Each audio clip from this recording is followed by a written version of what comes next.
श्री दुर्गा नवरात्रि व्रत कथा। इस व्रत में उपवास या फलाहार आदि का कोई विशेष नियम नहीं। प्रातः काल उठकर स्नान करके मंदिर में जाकर या घर पर ही नवरात्रों में दुर्गा जी का ध्यान करके यह कथा पढ़नी चाहिए। कन्याओं के लिए यह व्रत विशेष फलदायक है। श्री जगदम्बा की कृपा से सब विघ्न दूर होते हैं। कथा के अंत में बारंबार दुर्गा माता तेरी सदा ही जय हो का उच्चारण करें। बृहस्पति जी बोले, हे ब्राह्मण, आप अत्यंत बुद्धिमान, सर्वशास्त्र और चारों वेदों को जानने वालों में श्रेष्ठ हो। हे प्रभु, कृपा कर मेरा वचन सुनो। चैत्र, आश्विन और आषाढ़ मास के शुक्ल पक्ष में नवरात्र का व्रत और उत्सव क्यों किया जाता है? हे भगवान, इस व्रत का फल क्या है? किस प्रकार करना उचित है? और पहले इस व्रत को किसने किया, सो विस्तार से कहो। बृहस्पति जी का ऐसा प्रश्न सुनकर ब्रह्मा जी कहने लगे कि हे बृहस्पति, प्राणियों का हित करने की इच्छा से तुमने बहुत ही अच्छा प्रश्न किया। जो मनुष्य मनोरथ पूर्ण करने वाली दुर्गा, महादेवी, सूर्य और नारायण का ध्यान करते हैं, वे मनुष्य धन्य हैं। यह नवरात्र व्रत संपूर्ण कामनाओं को पूर्ण करने वाला है। इसके करने से पुत्र चाहने वाले को पुत्र, धन चाहने वाले को धन, विद्या चाहने वाले को विद्या और सुख चाहने वाले को सुख मिल सकता है। इस व्रत को करने से रोगी मनुष्य का रोग दूर हो जाता है और कारागार हुआ मनुष्य बंधन से छूट जाता है। मनुष्य की तमाम आपत्तियां दूर हो जाती हैं और उसके घर में संपूर्ण संपत्तियां आकर उपस्थित हो जाती हैं। बंध्या और काक बंध्या को इस व्रत के करने से पुत्र उत्पन्न होता है। समस्त पापों को दूर करने वाले इस व्रत के करने से ऐसा कौन सा मनोबल है जो सिद्ध नहीं हो सकता?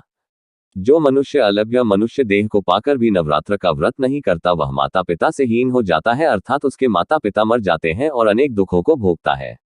उसके शरीर में कुष्ठ हो जाता है और अंग से हीन हो जाता है, उसके संतान उत्पत्ति नहीं होती है।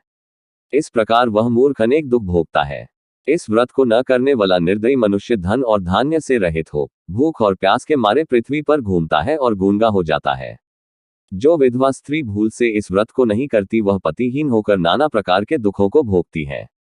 यदि व्रत करने वाला मनुष्य सारे दिन का उपवास न कर सके तो एक समय भोजन करे और उस दिन बांधवों सहित नवरात्र व्रत की कथा करे।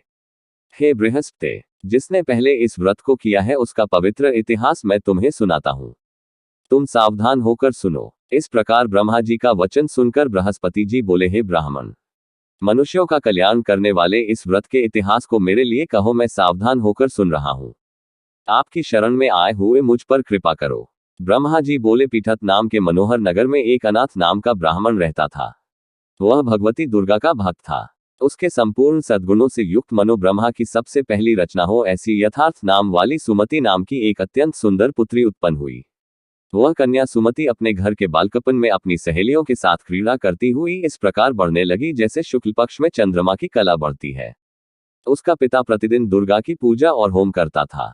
उस समय वह भी नियम से वहां उपस्थित होती थी।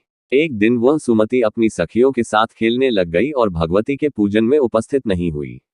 उसके पिता को पुत्री की ऐसी असावधानी देखकर क्रोध आया और पुत्री से कहने लगा कि हे दुष्ट पुत्री, आज प्रभात से तुमने भगवती का पूजन नहीं किया, इस कारण मैं किसी कुष्ठी और दरिद्री मनुष्य के साथ तेरा विवाह करूंगा।